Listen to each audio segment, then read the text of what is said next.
Hello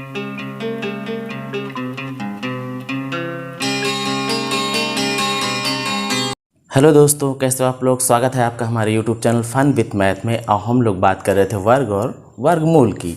तो वर्ग और वर्गमूल में हमने काफ़ी चीज़ें सीख ली थी, जैसे कि वर्ग कैसे किया जाता है, वर्ग की ज्योमेट्री क्या होती है, और वर्ग में कौन कौन सी रहस्यमयी प्रॉपर्टीज़ थी उनको हमने जाना था। फिर उसके बाद हम लोग आगे बढ़े थे और ये जाने थे कि शॉर्टेस्ट मेथड से बिना गुणा किए हुए कैसे हम किसी भी नंबर का वर्ग ज्ञात करें। अब हम लोग आगे बढ़ते हैं और चलते हैं वर्गमूल कैसे ज्ञात किया जाता है उस पर चलते हैं। और वर्ग और उसका वर्गमूल ये दोनों बिल्कुल विपरीत हैं। जैसा कि नाम ही है उसका, वर्गमूल। मूल मतलब जड़, जो जड़ जहाँ से उसका वर्ग हुआ था, अगर हम वर्गमूल कर लेते हैं तो फिर वो उसी जड़ पर पहुँच जाएगा। जैसे कि मान लीजिए हमारे सामने एक नंबर है, छोटा सा नंबर लेते हैं 2 और उसका करते हैं वर्ग।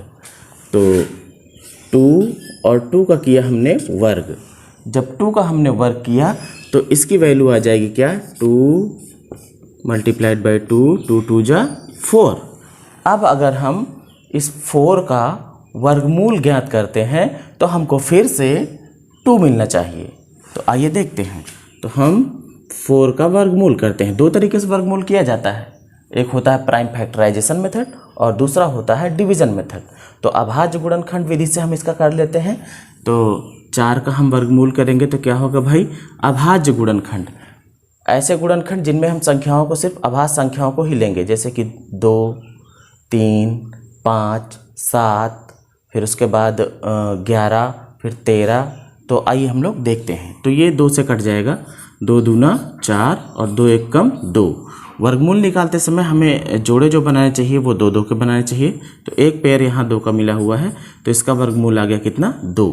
अब आप देखिए 2 का वर्ग किया गया था तो 4 मिला था, और 4 का वर्गमूल निकाला तो फिर से क्या मिल गया, 2 मिल गया। इसका मतलब ये कह सकते हैं कि जो वर्गमूल होता है वो जो संख्या का वर्ग किया गया होता है उसी मूल तक वो पहुंचा देता है। तो ये तो हो गई छोटी संख्या। अब आइए हम लोग देखते हैं बड़े नंबर्स का कैसे वर्गमूल ज्ञात किया जाता है।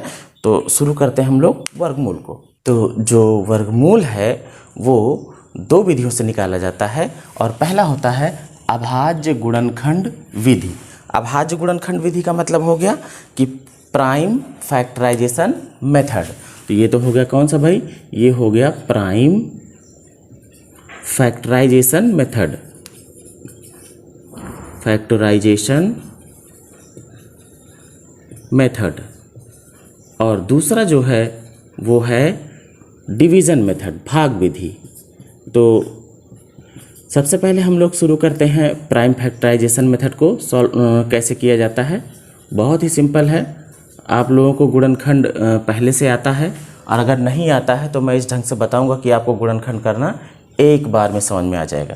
जैसे हम ले लेते हैं एक नंबर 144 को, तो हमें फाइंड आउट करना है वर्गमूल किसका, 144, 144 का। अब इसका गुणनखंड कैसे करना है, तो गुणनखंड करने के लिए सबसे पहला काम होता है कि ये देखो कि जो दी गई संख्या है वो कितने से कटने वाली है। तो अगर लास्ट में 2, 4, 6, 8, 0 आए तो ये पक्का समझ लेना कि 2 से कट जाएगा। तो सबसे पहली जो प्राइम नंबर है वो है 2, और 2 से हम इसको डिविजिबल करेंगे, डिवाइड करेंगे, काटेंगे। तो आइए देखते हैं 2 से। तो पहले 2 के सामने देखो कि यहाँ पहला नंबर 1 है जो कि इससे छोटा है, तो हम 2 नंबर ले लेंगे तो ये हमारे सामने 14 हो जाएगा। अगर हम 2 का पहाड़ा पढ़ें कि मतलब 14 आ जाए, जैसे हम लोग भाग देते हैं तो 2 सते 14, ये कट गया पूरा। अगला नंबर क्या है, अगला नंबर है 4, तो 2 दूना 4, पूरा कट चुका है नंबर। अब अगली बार फिर से जो प्रक्रिया यहाँ अपनाई थी, अब इसके भी देखो आखिरी में कितना अंक है, लास्ट में है 2, तो 2 जो है वो 2 से कट जाएगा। तो हम इसको फिर से 2 से काटते हैं। 2 पहले 7 को काटेंगे, 2 तियाँ 6। अब जब 2 तियाँ 6 होता है, यहाँ पे 1 बच जाएगा, और जो बचेगा वो उठ के आके यहाँ ऐसे लग जाएगा। 1 बचा है, 1 यहाँ लग जाएगा, तो ये आपको क्या दिखेगा, 12 दिखेगा। तो इसको हम अपने दिमाग में रखेंगे भाई, 2 तियाँ 6, 1 यहाँ पे बचा है, जो बचा है वो उठ के यहाँ लग गया तो ये 12 बन गया। तो 2 छंग 12। अब इसके बाद फिर देखो लास्ट में इसका कितना है, 6 है, इसका मतलब ये 2 से भी कट जाएगा। तो 2 एक कम 2, और फिर यहाँ भी कितना बच गया, 1 बच गया, क्योंकि 2 एकम 2 होता है और यह है 3, तो यहाँ से 1 बचा, तो यहाँ लग गया 2 अठे 16 बच जाएगा। अब 2 नवा 18, अब 2 से नहीं कटेगा, अब ये 3 से कटेगा, 3 तियाँ 9 और 3 एकम 3। जब लास्ट में 1 आ जाए तो समझ लेना कि हमारा फैक्टराइजेशन कंप्लीट हो चुका है। अब हमको दो समान अंकों के जोड़े बनाना है वर्गमूल के लिए। तो पहला जोड़ा 2 का समान अंक है, ये इनका एक जोड़ा हो गया, दूसरा ये हो गया, और तीसरा 3 वाला एक जोड़ा हो गया। अब हम क्या करेंगे, हर जोड़े में से एक ही अंक को लेना है। यहाँ से हम 2 लेंगे, यहाँ से भी 1 2 लेंगे, और यहाँ से हम एक 3 लेंगे। अब इनका गुणा कर लो, 2 दूना 4, अब 4 हुआ है, 4 तियाँ 12, तो ये हमारा वर्गमूल आ गया है, ये हमारा वर्गमूल है। ये तो था प्राइम फैक्टराइजेशन मेथड। अब अगर हम आपको यहीं लगे हाथ बता देते हैं इसी नंबर का भाग विधि से कैसे किया जाता है, तो आइए देखते हैं। हमारे पास संख्या थी कितनी, 144। जो भाग विधि में तरीका होता है वो ये होता है कि सबसे पहला काम होता है कि हम दाईं तरफ से 2 अंकों के जोड़े बनाएंगे।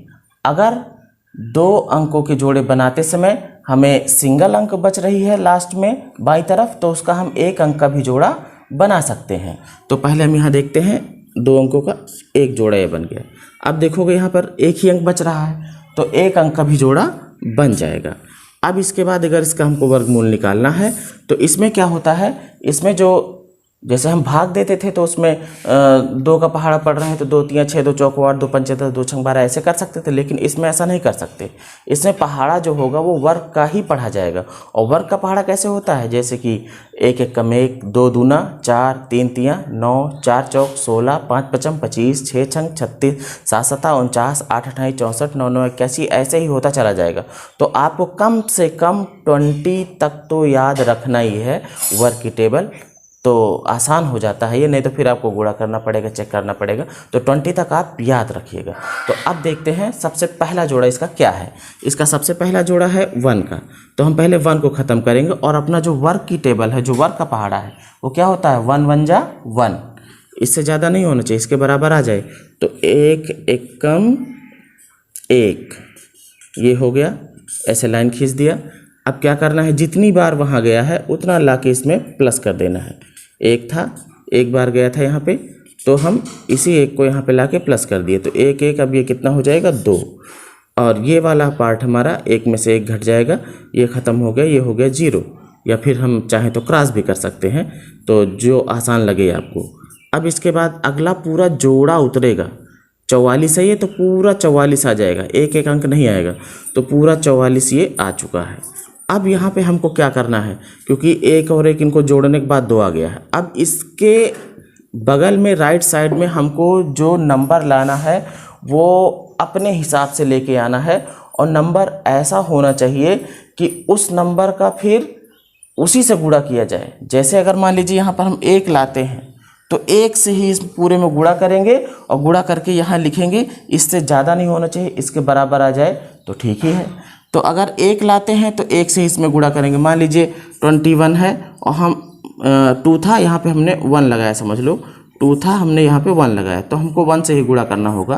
तो 21 एकम 21, जो कि इससे बहुत छोटा है, तो हम क्या करेंगे, इसके बगल में ऐसा नंबर लाते हैं, मान लीजिए 2 लेके आते हैं। तो अगर हम 2 है हमारे पास, इसके बगल में 2 लाते हैं तो 2 से हमको गुणा करना पड़ेगा। भाई 1 लाए थे तो 1 से गुणा किए थे, 2 से करेंगे 2 दूना 4, 2 दूना 4, और देखोगे हमारा 44 आ चुका है। इसका मतलब कि यहाँ पर जो अंक हमें लाना है वो 2 लाना है, तो 2 बार ले जाओ, 2 दूना 4, 2 दूना 4। अब ये ख़त्म हो चुका है, ये हमारा वर्गमूल है। तो इसमें भी वर्गमूल हमारा कितना आ गया, वो आ गया है 12। अब थोड़ी बड़ी संख्याओं की ओर चलते हैं। आइए देखते हैं 625 का वर्गमूल। तो 625 इसका हम लोग पहले देखेंगे अभाज्य गुणनखंड विधि से। तो अभाज्य गुणनखंड विधि से कैसे होगा भाई, अब देखो इसके लास्ट में 5 है। अब जिसके लास्ट में 5 होता है वो हो सकता है 3 से भी कटे, हो सकता, और 5 से तो कटना ही कटना है। तो हम पहले देखते हैं क्या 3 से तो नहीं कट रहा है। 3 की डिविजिबिलिटी ये होती है कि अगर हम इसके तीनों अंकों को, जो भी अंक दिए हुए हैं 3, 4, 5, 6, उन सबको जोड़ लें और जोड़ने के बाद जो आ रहा है अगर वो 3 से कट रहा है तो पूरी संख्या भी 3 से कट जाएगी। तो देखते हैं 6, 2, 8, 8, 5, 13। 13 जो है हमारा वो 3 के पहाड़ा में नहीं आता, इसका मतलब ये 3 से नहीं कटेगा, तो ये 5 से ही कटेगा। तो 5 एकम 5। अब यहाँ पे एक बच गया तो एक यहाँ लग गया तो 12 बन गया, 5 दूनी 10, फिर यहाँ पे 2 बच जाएगा और 2 आके यहाँ लग गया तो 25 बन गया, 5 पचम 25, फिर 5 दूनी 10, फिर 2 बचा यहाँ पे, 2 यहाँ लग गया 25, 5 पचम 25, फिर 5 पचम 25 और फिर 5 एकम 5। क्या करना है अब आपको भाई, हमें क्या करना है, 2 2 के समान अंकों के जोड़े बनाने हैं। तो 1 जोड़ा 2 जोड़ा, तो हर जोड़े में से एक ही लेना है। 5 गुणे 5, 2 जोड़े थे, 5 पचम 25 इसका वर्गमूल है। अब अगर इसको हमको करना होता भाग विधि से तो हम कैसे करते हैं, आइए देखिए। 625 है, पहला काम जोड़े बनाना, दाईं तरफ से 1 जोड़ा 2 जोड़ा। अब इसके बाद पहले हमको पहले जोड़े को ख़त्म करना है, पहाड़ा हमको वर्ग वाला पढ़ना है। कौन सा पढ़ना है, वर्ग वाला। वर्ग का टेबल क्या होती है, 1 एकम 1, 2 दूना 4, 3 तिया 9, 4 चौक 16, 5 चम 25, 6 छंग 36। तो हमको पढ़ना है वर्ग की टेबल। तो इसमें देखो कौन सी 6 है, तो 6 के लिए हमको वर्ग की टेबल कौन सी पढ़नी होगी भाई, 2 दूना 4, 6 से कम है, लेकिन अगर हम 3 लेते 3 तिया 9, 6 से ज़्यादा हो जाएगा, तो हम क्या करेंगे, हम 2 दूना 4 ही लेंगे। तो 2 दूना 4, लाइन खींच दिया है, 6 में से 4 गया, 2 आ गया और अगला पूरा जोड़ा 25 है। यहाँ पे हम लोग क्या काम करेंगे, जितनी बार गया है उतना लाके इसमें जोड़ देंगे। 2 बार गया है, 2 जोड़ दिया, तो 2 और 2 ये 4 हो गया। अब क्या करना है, वही काम, इसके बगल में ऐसा अंक हमको लाना है कि जो अंक लाएं उसी से इसमें गुणा किया जाए और इसके बराबर है या फिर इससे कम रहे। तो हम अगर इसके बगल में मान लीजिए 41 लाते हैं तो 1 से गुणा करोगे तो 41 ही आ जाएगा। 42 लाते हो तो 2 से गुणा करना होगा, तो ये हो जाएगा 2 2 जा 4 और 2 4 जा 8, ये बहुत कम रहेगा। फिर अगर हम 4 के बगल में 5 ले आते हैं तो 5 लाते हैं तो 5 से 25 के 5 और 5 चौको 20 2 22, जो कि पूरा हमारा आ जाएगा। तो यहाँ पे हमें क्या लाना चाहिए, 5, तो 5 बार जाएगा ये, 5 से 25 के 5, 5 चौको 20 2 22, ये हो गया ख़त्म। तो कैसे लगी आपको हमारी ये वीडियो। अगली क्लास में हम लोग जो अभी तो हमने 3 अंकों के हमने वर्गमूल देखे हैं, अगली क्लास में हम लोग 4 अंक 5 अंक 6 अंक तक के जो है वर्गमूल को निकालना सीखेंगे और आपको ये भी बताएंगे कि सिर्फ सवाल को देखकर आप ये डिसाइड कर सकते हो कि इसका जो उत्तर आएगा वो कितने अंकों का आएगा। तो आज इतना ही, बाकी हम लोग नेक्स्ट क्लास में देखेंगे। हमारे साथ जुड़ने के लिए धन्यवाद। हमारे चैनल को सब्सक्राइब कीजिए, वीडियो को लाइक कीजिए। Thank you.